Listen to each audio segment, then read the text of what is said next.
നിങ്ങൾ എത്ര വേഗത്തിൽ ഭക്ഷണം കഴിക്കുന്നോ അത്രയും വേഗത കുറഞ്ഞ് അല്ലെങ്കിൽ സ്ലോ ആയിട്ടാണ് നിങ്ങളുടെ ദഹനം നടക്കുകയുള്ളൂ.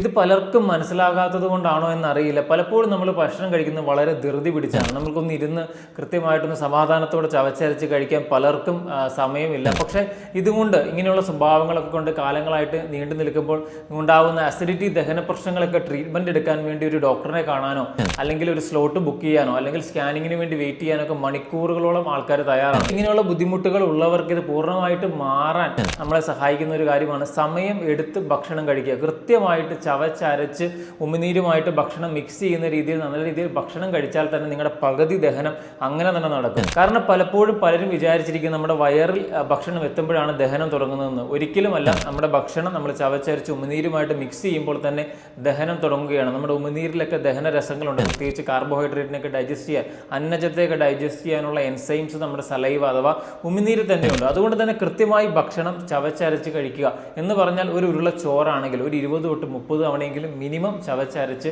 കഴിക്കേണ്ടതാണ്. അത് എല്ലാ ഭക്ഷണത്തിനും ഒരേ രീതിയിലല്ല. വളരെ നേർന്ന ഭക്ഷണങ്ങൾ, പ്രത്യേകിച്ച് ഫ്രൂട്ട്സ്, ഒരു തണ്ണിമത്തൻ്റെ പീസൊന്നും നമ്മൾ ഇതുപോലെ 20-30 തവണയൊന്നും ചവയ്ക്കേണ്ട കാര്യമില്ല. അതൊരു 5-6 തവണ ചവച്ചിട്ട് നമുക്ക് ഇതുപോലെ ഇറക്കാവുന്നതേ ഉള്ളൂ.